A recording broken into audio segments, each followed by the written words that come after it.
Вот присутствующие здесь все те, кто так или иначе сопричастен к вопросу о языках,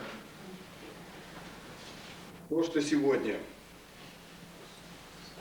это уже не попытка, а то, что сегодня представляется в прессе по отношению администрации города, подчеркиваю, к ущемлению изучения чувашского языка, меня как руководителя самоуправления она несколько обескуражила. Почему? Потому что подается материал, потом подается негативного характера. И я бы хотел сегодня услышать уважаемых руководителей президиума или руководителей ЧНК, какие претензии они предъявляют лично ко мне, потому что, говоря о президиуме, значит, говоря о администрации города, это в первую очередь я себя подразумеваю. В чем идет сегодня, как вы считаете, нарушение преподавания чувашского языка в школах?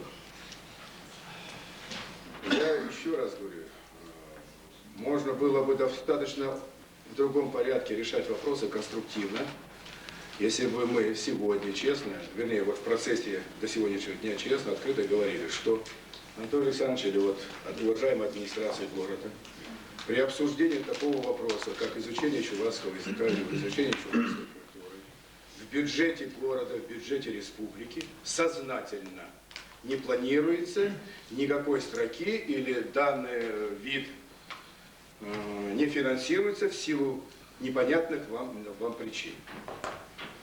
Это был бы конструктивный разговор. Дальше.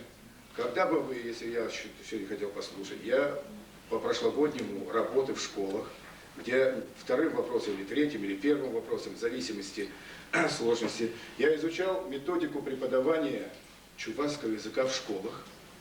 И когда я соприкоснулся с откровенным невежеством в том виде, как подается материал. Те учебники, которые на сегодняшний день представлены в школах, всеми руководителями, педагогами, которые преподают сегодня чувашский язык, названы как далеко отсталые учебники и не отвечают никаким сегодняшним требованиям. И я этот вопрос и поднимал при встрече с педагогическим коллективом пединститута нашего в то время был, с кафедрой чувашского языка университета. И я там почувствовал, в принципе, вот такого единого понимания, единого такого целеустремленного решения вопроса именно по качественному подготовке учебников не нашел, к сожалению.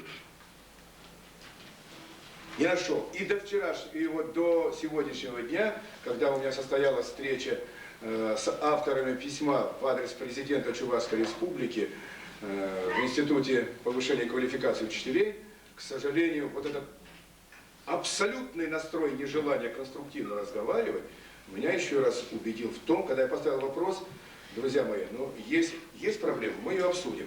Тогда я вам задаю вопрос по поводу учебников. Они мне говорят: Анатолий Александрович, это Москва не сразу. То есть, когда говорим о качестве преподавания, когда говорим о качестве подаваемого материала по истории столицы Чувашской Республики, по истории Чувашского края, то здесь вроде бы еще и подождет время. Так ученые-мужи рассуждают. Но когда мы сегодня, я не знаю, кто поднимает этот вопрос, кому это выгодно, прежде всего ставлю, о том, что есть распоряжение начальника управления образования о сокращении 1200 человек, я хочу задать вопрос, кому это выгодно, кому это надо?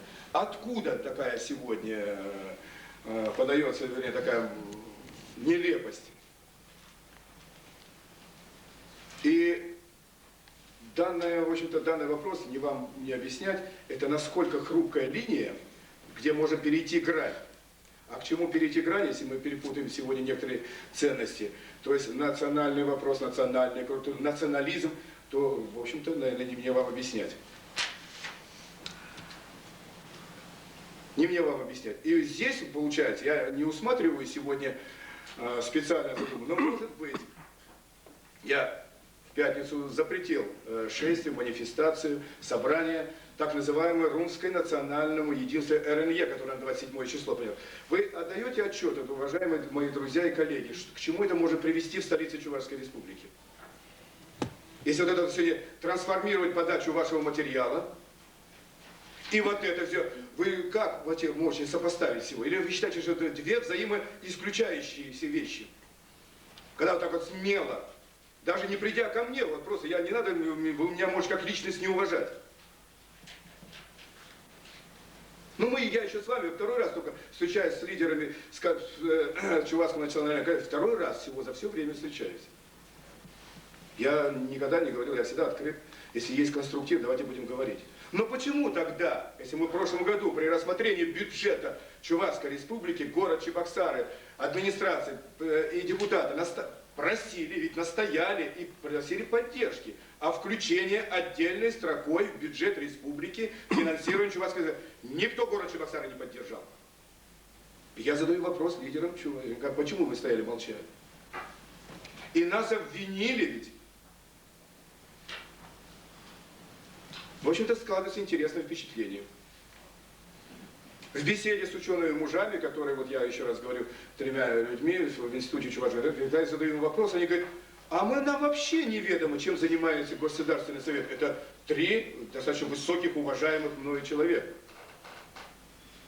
То есть удобная сегодня ширма прикрыться, а нам неизвестно чем-то. И не нужно нам заниматься, чем занимается государство. Почему при рассмотрении бюджета 99-го года сегодня так вот нелепо, или, мягко говоря, не знаю, какую еще можно формулу привести, поступили так вот. Это что сегодня? Инициатива выходит от администрации города в лице управления образования о сокращении образовательного учреждений или в лице педагогов. Ну вы хотя бы копните, откуда ноги-то растут. Почему вообще это вопрос стал? Если везде продекларировали все большие, великие люди России о том, что сокращаться данная отрасль не будет, что да, образование сегодня уже, ну это по жизни так получается. Тогда почему сегодня ставится в вину управление образования города о том, что они сокращают тысячи? Ну, я задаю вопрос, вот такой задал и в институте задал. Мне на этот вопрос никто не хочет. Это, говорит, ваши проблемы. Позвольте спросить, почему это мои проблемы?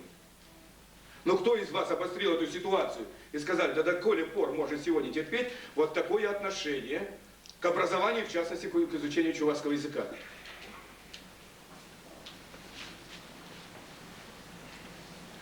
И вот, когда я просматриваю просто активно начало публикаций в городских средствах массовой информации, но это я больше по-другому не могу, как только нападки администрации города, потому что тогда давайте вот здесь все вместе, мы являемся органом самоуправления, это не государственная структура, давайте мы, в общем-то, и разберемся. Так кто же, в конце концов, виноват в этой ситуации? Если сегодня в правительстве не нашлись, вот в частности, присутствует, никто не мог защитить образование в том виде, что оно должно вот так, вот так, вот так, вот так, школы нужны, также школы. Так в чем дело? Почему здесь администрация города? В чем? Почему из вас никто не участвовал в Государственном совете и сказали, вот на чувашском языке или на русском языке, что первый год не принято, второй раз не принято, школы не... В столице ничего не делается и не собираются делать. И мы сегодня берем на себя функции в тяжелейших условиях, на то, что нас ввалили детские пособия, опекунские, которые являются федеральными, и программами республиканскими, областными, они являются субъектами федерации. Никто этот вопрос не поднял. А сейчас, когда, я еще раз, вот, я все больше и больше складывается такую мысль, я вот, участвую сегодня в нашей работе все управления города, потому что, чтобы задать вопрос, может быть, и не такой вопрос возникнет. Тогда, может быть, тогда проще было говорить, тогда Министерство образования определяет свою позицию и говорит, вот есть норматив, исходя из сегодняшней ситуации, складывающих бюджетных отношений, если они таковые есть, Министерство образования рекомендует сократить 1200 человек. Тогда, может быть, вам легче было бы отвечать на эти вопросы. Сегодня, сейчас столкнем, давайте такую. В принципе, это отдано на откуп директорам школ. Ну и что мы будем иметь? Здесь нельзя, как мне предлагают, я был удивлен даже самой постановкой вопроса, давайте сократим изучение русского языка. Давайте сократим. Какие проблемы? Давайте сократим, говорит, математику. Давайте сократим. Разве такой подход должен был к решению вопроса? Прежде чем выходить на понимание сокращения отрасли образования в целом. Если такой принцип присутствует, да и нет, то давайте так и будем делать. Но тогда здесь нужна гражданская позиция. А ее, к сожалению, нет.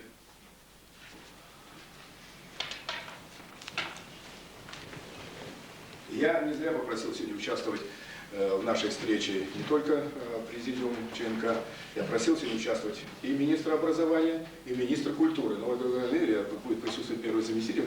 Какие сегодня претензии, или если очевидно есть промахи конституционного характера, какие сегодня есть проблемы, и как, почему тогда они не ставились в рабочем порядке.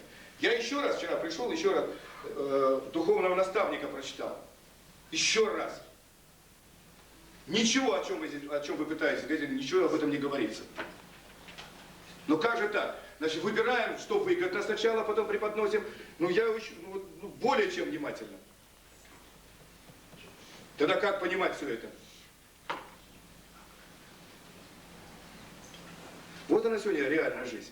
Поэтому я и просил о сегодняшней рабочей встрече. Я готов выслушать личный расколь администрации города, а там выражается, в общем-то, недоверие к администрации в лице управления образованием. Это одинаково я рассматриваю. Значит, та команда, которая сегодня находится в составе администрации города, ну, насквозь поражена непониманием и так далее, и так далее, и так далее. Я не скрываю, я с пятницы начинаю опять повторно работать в школе по изучению двух вопросов. И третьим вопросом в обязательном порядке встречусь со всеми учителями чувашского языка. Я вас приглашаю. Послушаем их.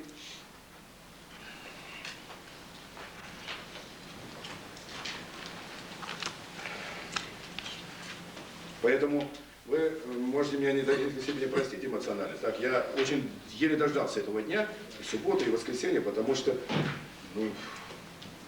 мы так можем привести такое состояние, что процесс будет неуправляем. Но я вам с полной ответственностью говорю, пока я глава администрации города, раскачать эту лодку национализма, я ее не позволю. Я готов принять предложения, которые идут именно в улучшение качественных характеристик этих вопросов, но поверьте мне, это не здесь, не в недрах сегодня у администрации города, в лице управления образования, творится то, что сегодня выносится в адрес или обвиняется в адрес управления образования. Ну и второе, нужно определенный такт иметь какой-то. Вы, по сути дела, назвали 4 виновников, 3 руководителей непосредственно территориальных управлений и руководителей образования, что они несут беды. Но надо отвечать, это насколько сегодня. Это, в общем-то, достаточно серьезное обвинение. Достаточно серьезное обвинение.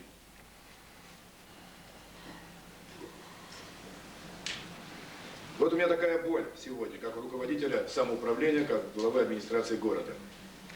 Вот присутствуют все те, которые сегодня так или иначе участвуют в разрешении всех конфликтных ситуаций в городе. И дай Бог так в других городах, чтобы так вот спокойно проходило многие вопросы, которые сегодня очень дорогого стоят. Я говорю денег, мне говорят, это ваши проблемы. Заводы не работают, говорят, ваши проблемы. И все мои, это я понимаю, что все мои проблемы. В прошлом году никто не удосужился, мы собрались за счет резервного фонда главы администрации города, когда нет учебников, не хватает, это ненормально, когда старшеклассники, которые изучают чувашский язык по другой программе, пользуются учебниками 5 класса или 4. Спрашиваю, а в чем дело? Ну это же маразм самый настоящий. Не хватает учебников. Купили учебники. Никто нам не дал. Ну, я понимаю это, в принципе, раз не заложено, кем-то не заложено, кому-то очень хочется. Ну, взяли, вот, Наталья Юрьевна, давайте вот управление образования, сложились, купили учебники. Для того, чтобы, сказать, как-то улучшить качество, пусть они не совершенные учебники были, но хоть как-то улучшить качество обучения языка, чтобы люди не ходили, старшеклассники не забирали у младших классов эти учебники, которые, в общем-то, не соответствуют и действительно программе никакой. А может быть, сегодня надо, есть смысл посмотреть, а вообще, правильно ли вообще, условно говоря, подается, или подготовка, скорее всего, я могу так сказать, подготовка учителей чувашского языка. Насколько она сегодня совершенна, насколько она сегодня правильна. Я такой частный пример, вот все время мне иногда звонил Анатолий Александрович, на остановка неправильно написана, не на чувашском языке. Друзья мои, мы все названия остановок, какие в городе есть, собрали и отдали на кафедру чувашского языка. И нам эту кафедру перевела. И тоже как перевела нам, ну кто лучше этой кафедры? И мы повесили эти названия остановок на чувашском языке. И от того, что они неправильно переведены, как говорил Козьма Прудков, Зарипковой, тогда давайте еще раз обратимся. А это уже не праздный вопрос. Это не администрация виновна-то. То есть вот такие вот маленькие штрихи, они, в общем-то, кого-то хотят, кто-то очень хочет на этом сделать большую такую игру. Но эта игра, в общем-то, может привести совершенно к печальной ситуации. Я готов сотрудничать, мы готовы все конструктивно. Ну, это, в этом-то и заключается это искусство управления. В этом и заключается решение сложнейших вопросов, которые сегодня возникают в той или иной части. А их, они как снежный ком увеличиваются, исходя из сегодняшнего состояния в целом такого государства, как российское. Не вам объяснять. Сегодня планируется официально, если вы слушали последнюю встречу, здесь был Ренсон, 30% инфляции заложено уже. Для того, чтобы было принять бюджет российский. 60%, 100% все экономисты подтверждают, но это не день дается, что это будет да. И Ренсон подчеркнул, что 100% будет инфляции в этом году. А мне говорят, это ваши проблемы, вы их учитываете.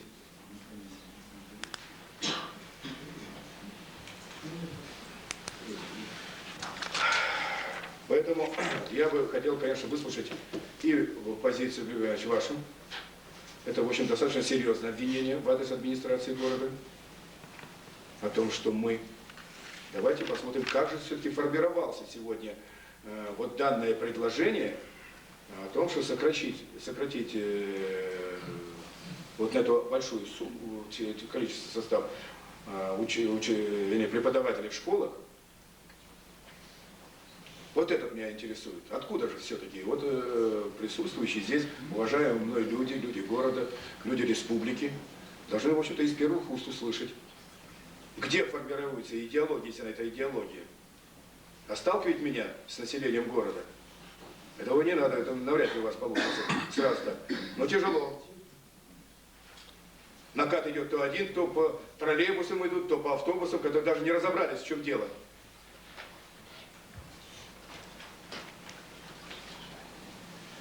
Вот. Я бы хотел, конечно, выслушать, если есть такие критические замечания, и мы не боимся этого выслушиваться, может быть, это и с управления культуры.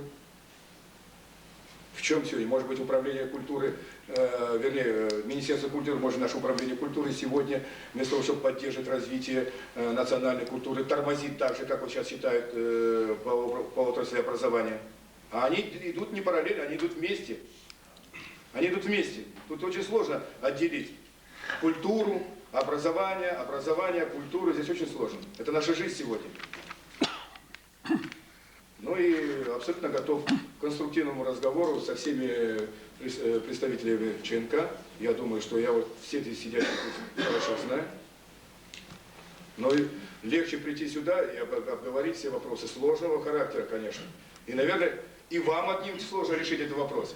Но и мне так вот наскоками, навеками, тем более не всегда пресса объективно бывает, отдавать оценку.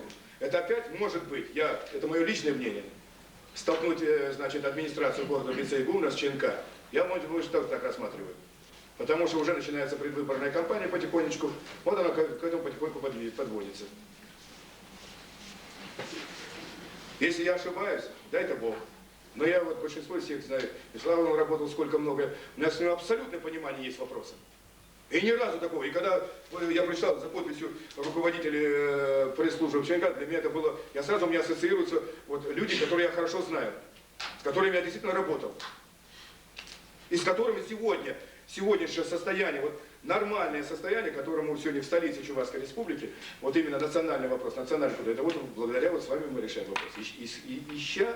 Находя решение вопроса, находя компромиссы, находя и так далее, и так далее, и так далее. По-другому здесь никак нет. Здесь идеального решения не может быть. Да, нет, нет. Но ваши друзья, или как их называете, к сожалению, они вот так ставят. Для меня это было удивительно, что имея высокие рейтинги, вернее, высокие звания, научные звания, вот такая постановка вопроса. Только так. И больше не желаю. Когда я им задаю, так, друзья мои, вы же выбирали в Государственный совет ваших представителей. И вы с них спросите, почему сегодня так преподносится сегодня чувашская культура, чувашский язык.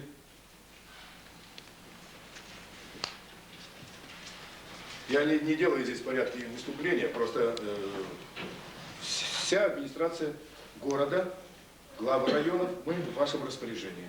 Поэтому, кто желает по данному вопросу, все-таки вопрос, отмолчаться здесь не получится. Я хотел бы услышать честно, вот в глаза мне сказать, в чем мои промахи, как руководителя города, в данном вопросе. Потому что я не приемлю сегодня обвинения, которые напрашивают в том или ином выступлении. Да, пожалуйста.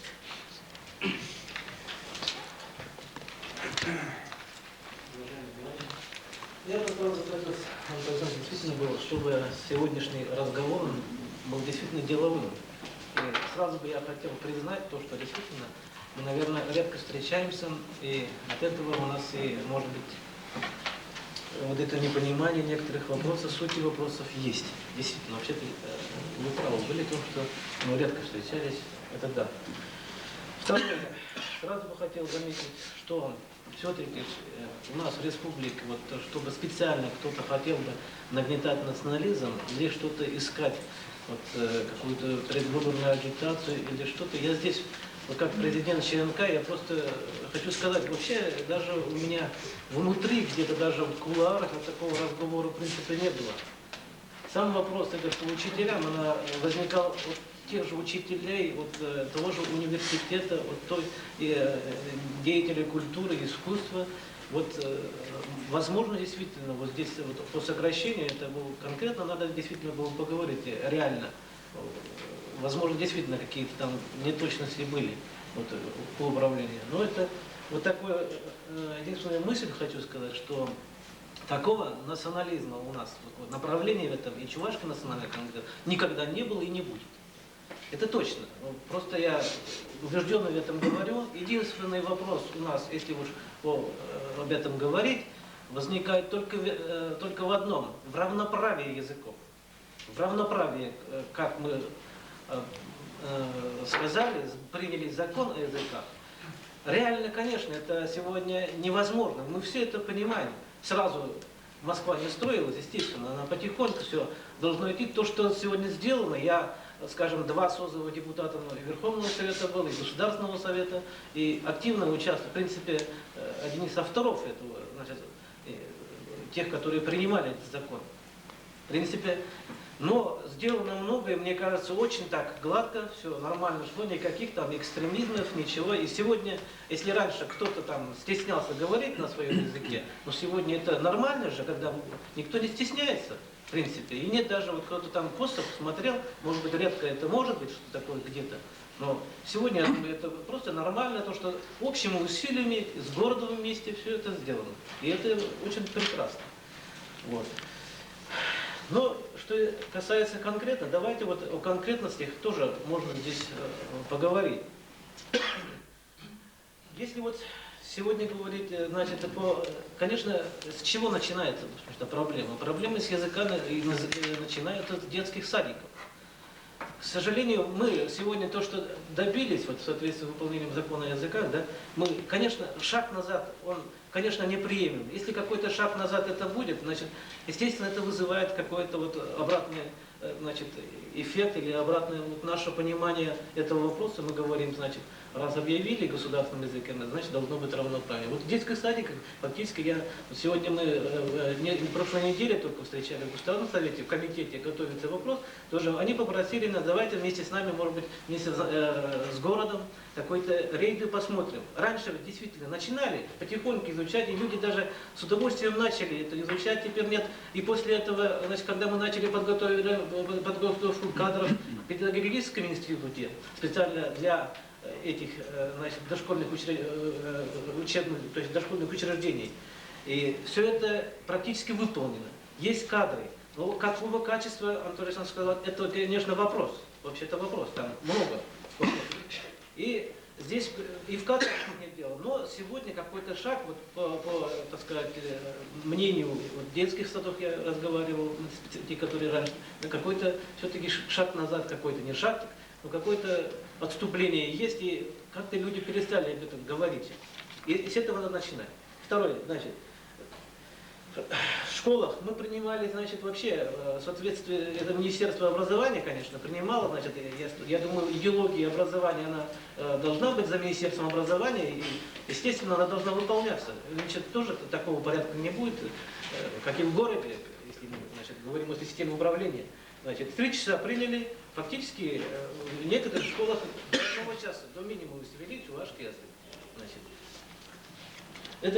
эти факты, они практически налицо. В этом отношении, конечно, управление образования тоже повнимательно. Здесь есть какая-то вот, повнимательно должно отнестись к этому. Если, значит, это неприемлемо, значит, надо с Министерством образования договариваться сначала, чем что-то вот самостоятельно решить или там конкретно сказать. Потому что сегодня директорам дали волю, они сами определяют. Вот. Потом, значит, по закону о языках, о выделении отдельной строкой. Сколько я был там депутатом, конечно, многие не понимали. И по городу я, конечно, что говорите, молчали. Нет, я не молчал никогда в этом отношении. Всегда выступали и нас